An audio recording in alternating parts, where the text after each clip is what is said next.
Hey Honeybunches, welcome back to another weekly vlog. It's Tuesday and I'm about to head off to uni in about half an hour.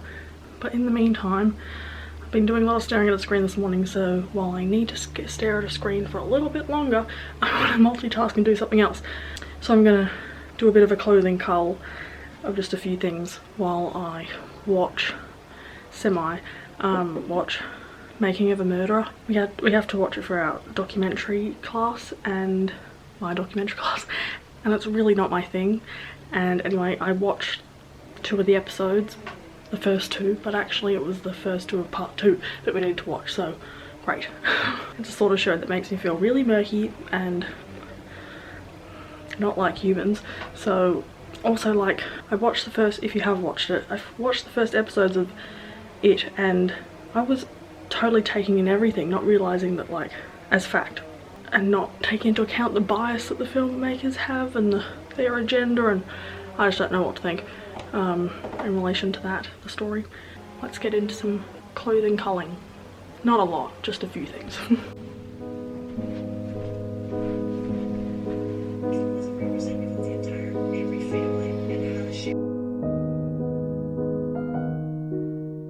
In the trees,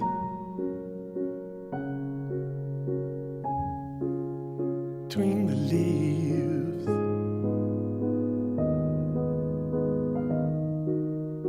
oh, the growing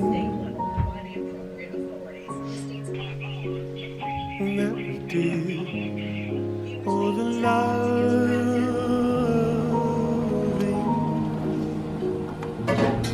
and separating,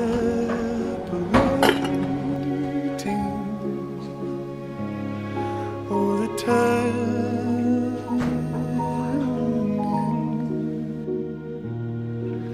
to face each other.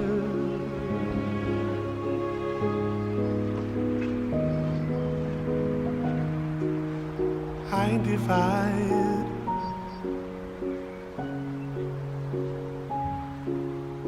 in the sky,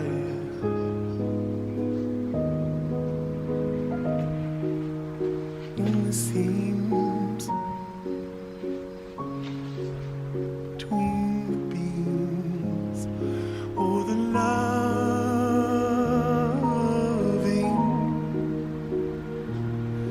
and separating,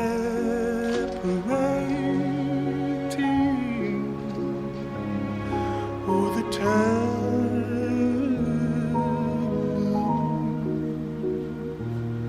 to face each other without biodiversity,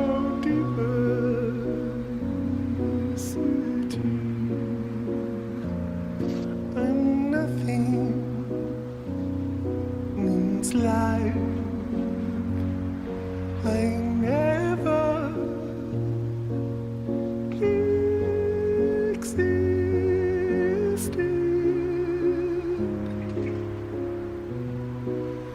without my home,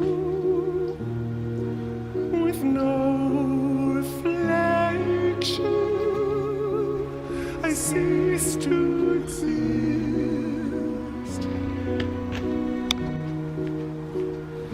And my children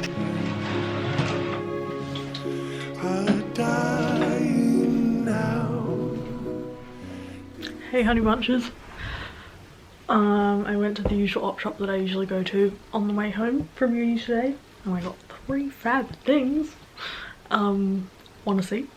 Once again, disclaimer, this is not a move by someone who could, I guess, technically, because of the following and the platform, could be considered an influencer. It's not me encouraging consumption. It's encouraging using what you have, first and foremost, as much as possible, and then going to sustainable, reusing previously loved things as the next port of call, or what is ever within your means, because obviously privilege plays a huge part into this. Right, so the 3 things are this top. It's in really good condition and it's actually wool, and it has brown and a bit of green and a bit of blue. And it's really flattering at a nice length. I'm personally fine with buying secondhand wool and leather. I wouldn't go out and buy like a leather jacket because that's just not my style.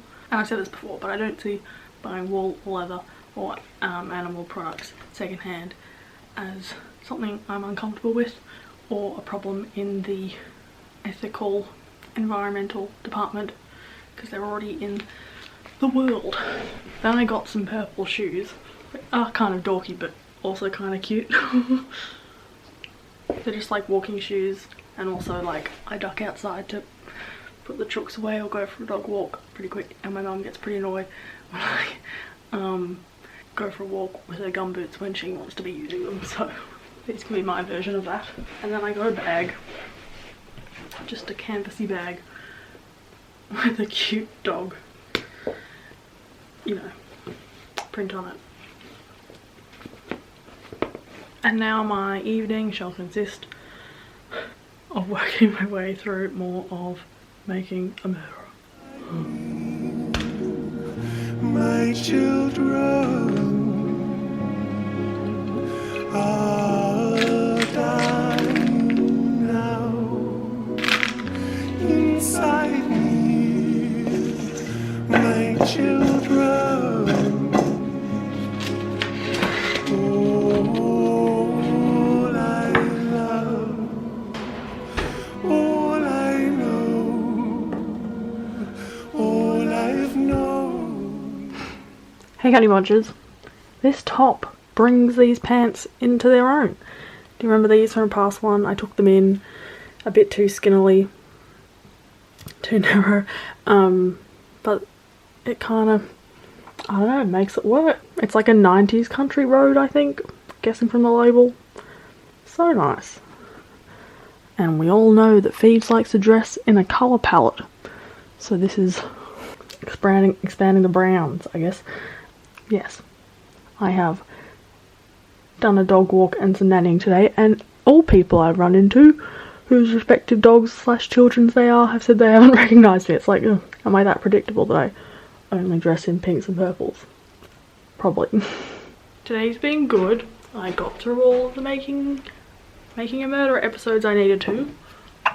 Discovered a new podcast that's quite good called How to Fail, and I discovered a good word which I'm probably late to the game in knowing this, but opsimath.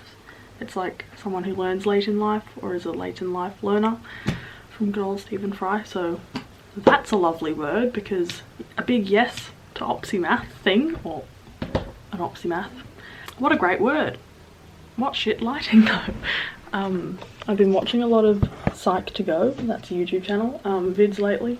Every now and then I do enjoy a good learn about yourself, whether it's like your Myers-Briggs personality, star sign, introvert extrovert thing, you know, do a little dive deep and make you feel less weird if you do sometimes feel like that, or just, you know, have a few people say this is what certain label is like, and you can be like, that's me.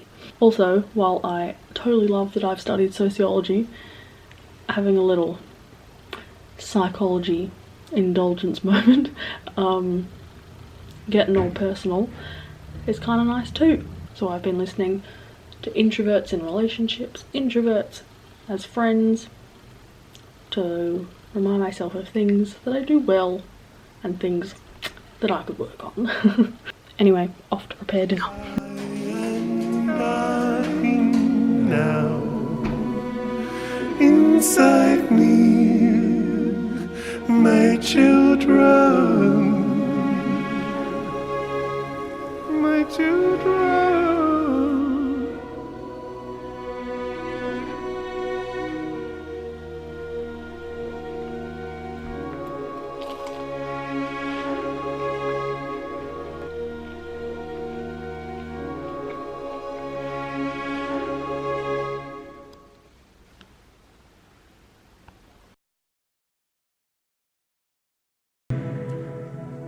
God, I'm absolutely terrified to look at this. I can't bring myself to talk about what happened to my brother and how he died. I haven't even been able to say his name for like 10 years. None of us talked about it. This walk will be a healing process.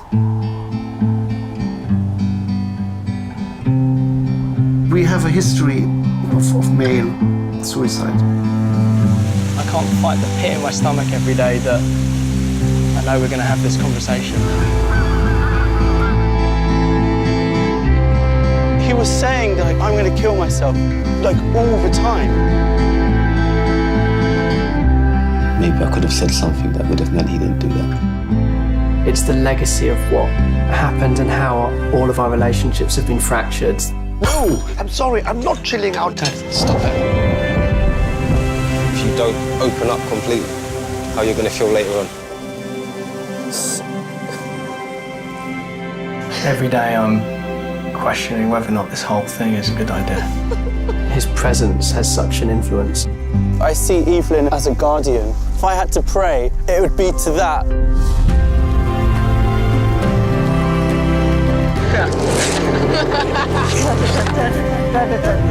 I don't feel that it's any less traumatic, but it does become a lot easier just to think about him. It's good. I feel good.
Oh my goodness.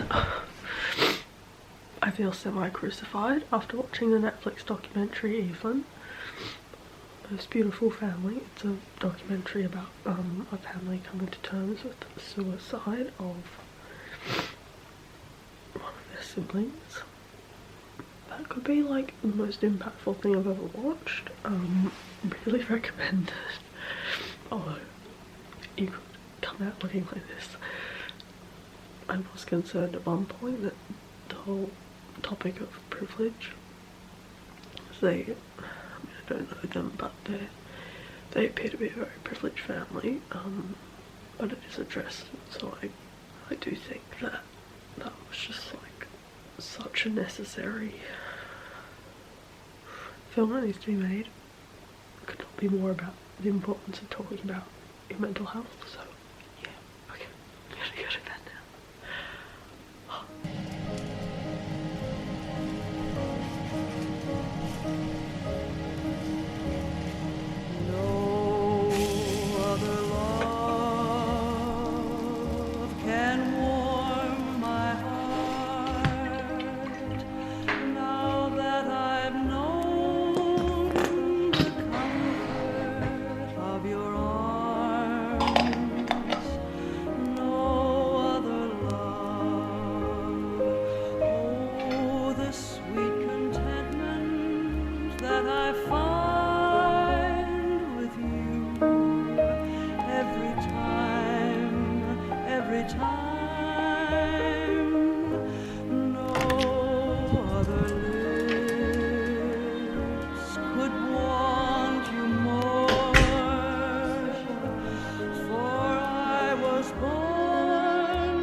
Hey Honeybunches, it's Friday morning. I finished Sapiens! Hurrah! Thank goodness.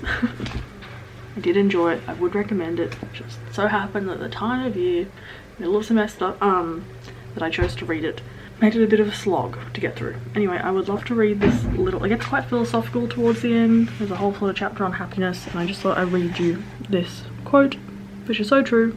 A meaning, it's on page 437, and it says, "A meaningful life can be extremely satisfying even in the midst of hardship, whereas a meaningless life is a terrible ordeal no matter how comfortable it is."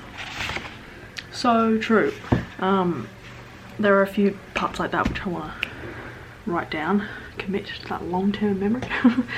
And now I'm going on to something quite light and hopefully that I will whiz through. It's Sherry Hewley, who's a, I want to say, I don't know that much about it, UK author, UK personality, journalist, journey of womanhood type of thing, relationship to her body type of book. So hopefully I'll whiz through that and then I'll get on to a novel probably afterwards. Yeah, my mum and I are about to head off to Terra Madre, do a shop. Haven't done one of them for a couple of months, so it'll probably be quite big of bulk items and stuff like that. And now I'm officially on my mid-semester break of a week, so I'm quite content.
Hello, it's Friday, 7 PM-ish.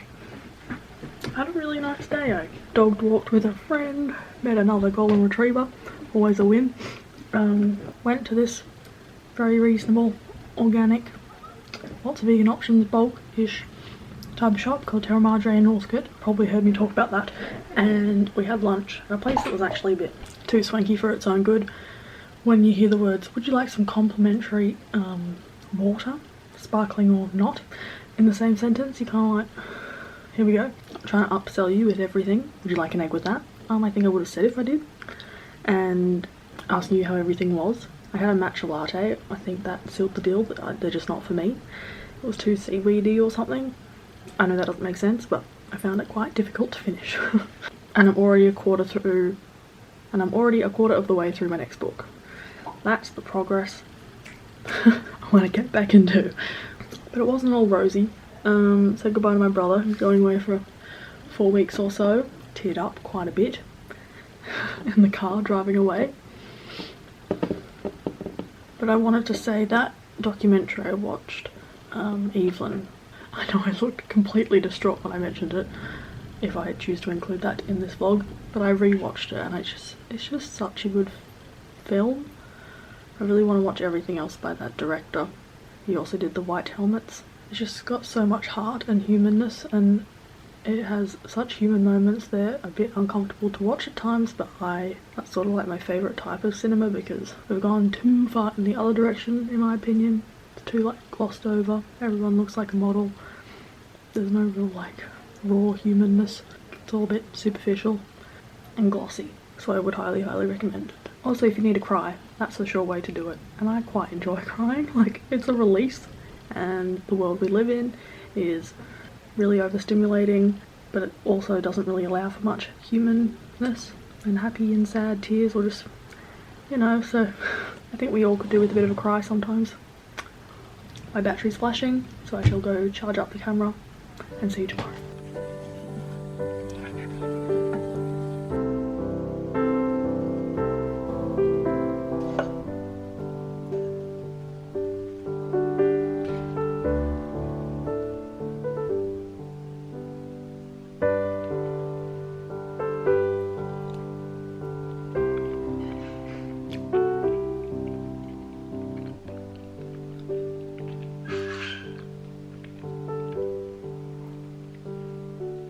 Hey Honeybunches, I meant to film before now. It's like I'm about to go to bed. It's Saturday and I had a cracking porridge this morning. That Bob's Red Meal thing has like brown rice, buckwheat, amaranth, corn, psyllium husk, other things like that. And it's very neutral and very porridge-like, and it made me very happy because I haven't had a bowl of porridge for a while. So if you want a gluten-free vegan porridge, that would be vegan anyway, I would suggest that. Not cheap, but fills a purpose. Today's been really nice. I went rock climbing with a friend and it was the Australian Football League Grand Final and I didn't watch because I too easily get sucked in, plus the game was really one-sided. So as a result, I've got like a third to go of my book. That's cracking progress. I think so. Okay, I shall sign off. I hope you're doing well or can do something which will make you happy tonight, today, whatever time it is where you are. Okay, bye.